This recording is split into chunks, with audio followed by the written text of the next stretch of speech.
Tough Skin Soft Heart family, welcome to another edition of Tough Skin Soft Heart.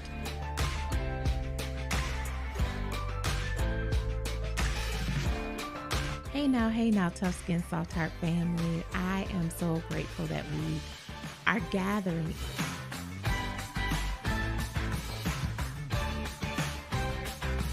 Hey now, Tough Skin Soft Heart family. Welcome back to another episode.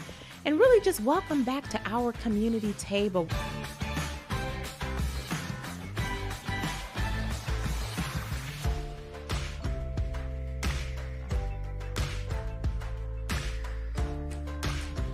Hey now, Tough Skin Soft Heart family. Welcome to another edition, our final edition of season 3 of the Tough Skin Soft Heart podcast. Listen, y'all, I woke up today singing all kinds of Boys to Men. I was just... It's so hard to say goodbye. I was singing all of the old school, like, it's so hard to say goodbye. Like, it all just hit me today that not only is today our final episode of season 3, but we have crossed 80 episodes. That's 80 weeks, y'all, of content. 43,000 downloads. Subscribers spanning 12 countries. I just had a whole moment today, a moment of a mix of get it girl, get it girl to, to complete gratitude.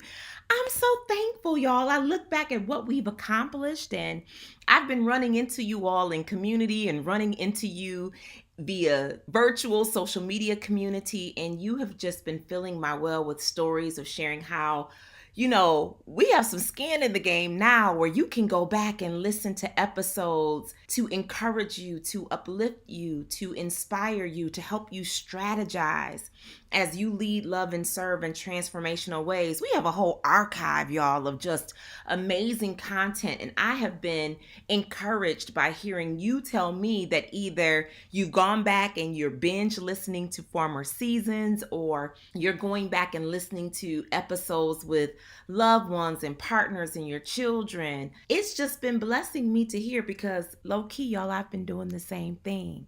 Listen, it never gets old. Every single day, our spirit needs nourishment, just like we feed our bodies. Wellness is not a one and done. It's not something that one mental health day or one self-care practice or one extended vacation can fill you up eternally for. Wellness is a practice. It's something that we have to build into our consistent routine. So think about it. What do you do every day without question? What do you do almost on autopilot? What is a part of your day-to-day practice? And we want wellness to get that intentional. I was going to say automatic, but we don't want to put it on automatic. We want to get intentional about it. And so as I started to think about, what do you talk about on your last day together until we see each other again in January of 2023? What do you talk about? What do we end these 5 months that we've been together, head and heart, you and I? What do we end with?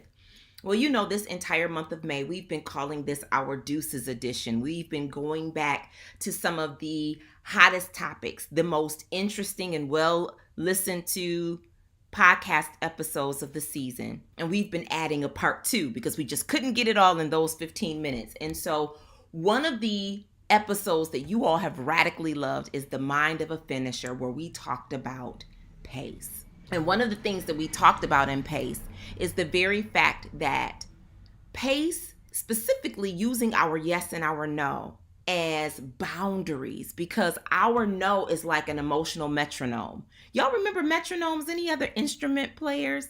You all know I played the clarinet from the time I was in middle school through college. And so a metronome is like an automatic timekeeper. You can make it go slow, or you can elevate it. It keeps rhythm, pace, right?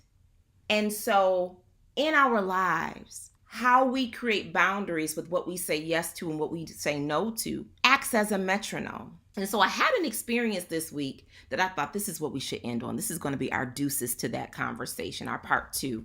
And you all, I have my windows open because I live in the Midwest. You all know that snow was trying to not let us go. And so now that we are into summer, you may hear a little bit of outside noise because I am letting all things outdoors into my interior spaces. We have this conversation. So this week I was having it was my wellness checkup. I went to my doctor and we were having a wellness checkup, and I'm thinking I'm slaying, I'm doing well. I'm being intentional holistically about how I'm taking care of myself. And my doctor asked me an interesting question, which she always does. She always has a way of doing that. And she asked me a question about my energy level. And she specifically said, Shannon, where is your energy level from 1 to 10? 10 being that you would feel comfortable going to run a marathon right now. And when she asked me that, every other question in her wellness check, I was responding very quickly. But somehow, when she asked about energy,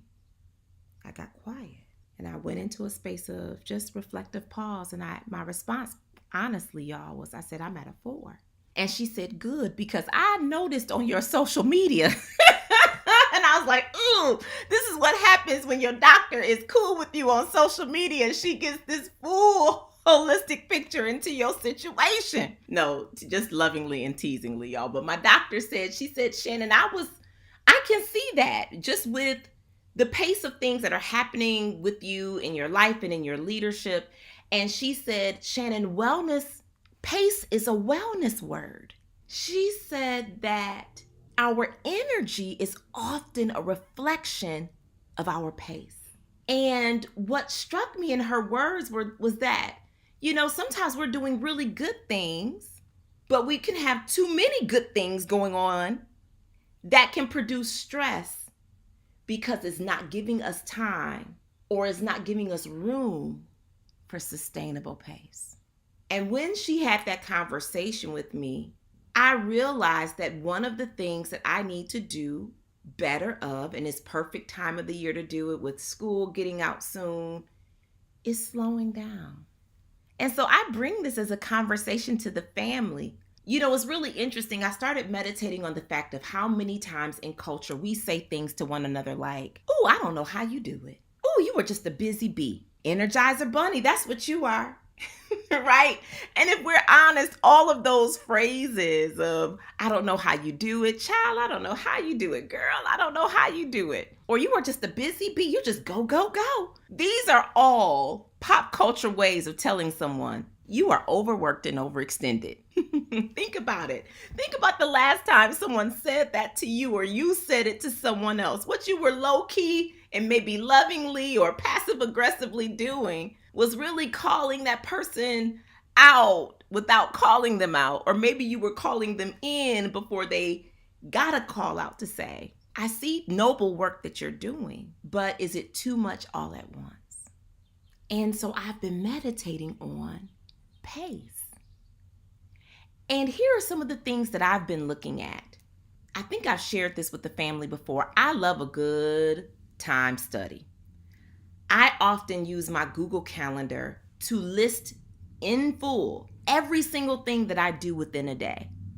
From making up beds to I made lunches for everyone today to I wrapped gifts for Father's Day, whatever I'm doing. I'll go through seasons where I'm mapping all of that out on my Google Calendar so that I can then at the end of a 7-day period or 14-day period, look back at it and do an assessment of what gets my time, what gets the best of me and when, and where was my energy? Was I doing what mattered most when I had the most energy, or was I doing something light when I had the most energy just because I needed the mental space to do something that was easy? It's a perfect way for me to assess where I am and maybe what I need to shift. So lately, since I had that conversation with my doctor, one of the things that I have been doing is I am looking at places for pause in my day. I am tracking not just my to-dos, but my downtime. Am I giving myself any spaces of reprieve in the day? Do I give myself space and time to eat a meal without distraction, without multitasking? I'm looking at the pace of my weekends. I'm looking at the pace of my life, and I'm asking myself, where can I slow down? Can we talk real candid, y'all? Come a little closer. If you're watching this, I'm calling you close. You know, I had a friend ask me recently as I looked at the fact that we've done 80 weeks of content. A friend asked me and say, Shannon, is it time for the podcast, instead of it being weekly, to be every other week? And when she asked me, I said, oh, child, who's going to tell the family about that? Not me. They're not going to be mad at me. But that's a sustainable pace question. Y'all, 80 weeks of content is a lot. And I've been asking myself, and y'all tell me honestly, DM me with love, y'all, because it's a tender space, but to reclaim a little bit more wellness space in my life, might it be time to go to every other week? What might that look like? There was another definition that she gave me for pace, and I want to leave this one with you. She also defined pace as persistent action and consistent effort. You know, we started this year's season saying that 2022 is personal. I know that the people that tune into this podcast, there's so many podcasts. There's so much brilliance and content today. But I know that the people that tune into this podcast, the subscribers that we have spanning 12 countries, that I know that you tune in here because this is a space where we're not asking you something. We're not extracting anything. We're seeding something. This is a space for people whose strength often renders them invisible to rest. You get to just be. You get to come as you are. Some of your stories tickle me. I know that some of you are cooking right now. You might be in the shower right now. You might be driving right now. You might be crying right now. And so pace is not just, it's a wellness word. It's not just a matter of slowing down, but it's getting to the point that we invest in our wellness in a way that it's persistent action. We go after wellness with consistent effort, not just when I get mad or when I get fed up, when I get overextended, when I get emotional, when I get stressed out, when I'm getting short with people, when I feel fatigue, when I, all these other things. But it's just who I am. It's a part of how I roll and what I do. My hope is that spirit of pace, that spirit of wellness, us making 2022 personal, us understanding that we are greater than the work of our hands, us acknowledging the fact that when I rest, I am able to show up in any space I'm planted with my best, that this is becoming part of our leadership DNA. That is my hope. So as we progress further into the summer, what might it look like for you to engage in your own personal time study as a way of engaging the connection between your wellness, your energy level, and your pace? Are you, or how might you, look ahead a couple of months in your calendar and schedule some rest, schedule some time to slow down, schedule think time or reflection time into your schedule, your life, your leadership, your planning. I know that for many of us, this can be a time of strategic planning. This is a time of reflection. We are close, y'all, to having 2 quarters of the year tied up. How might you reflect on the first 6 months of the year to guide the pace of the next 6 months? I'm thinking of you. I'm so excited for us to gather again in January. And before that, there are several ways we can gather. For those of you that are on the podcast and you have joined the ranks of dynamic difference makers that will be at this year's Rockstar Woman Brunch Experience, I am so excited. Our first source session for that starts June 9th.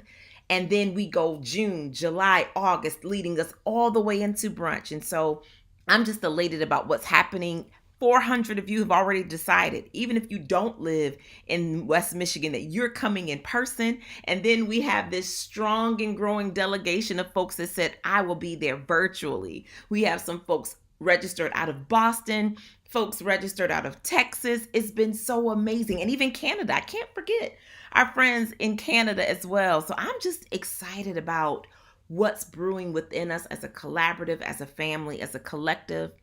I'm excited about this intentional focus that we've given over the course of this season of the podcast, specifically to our wellness, our emotional well-being. I am ever thankful for our impact partners, Grand Rapids Community Foundation, as well as University of Michigan Health West. This podcast, there are people that are connected to this podcast, staff, our team, the livelihood of the lives and families and systems and organizations connected to this podcast, and their support adds to the sustainability of this movement. And I'm thankful for each of you that tune in weekly, that subscribe, that have said thank you to our impact partners, that believe in what we're building, and more importantly, that use this podcast as a way to invite yourself into a place of rest, nourishment, restoring your soul. I'm just thankful. We wouldn't be here apart from you. I appreciate y'all. I don't want to say goodbye. It's more like see y'all in a little bit, right? So that's how I'm going to end it. See y'all in a little bit.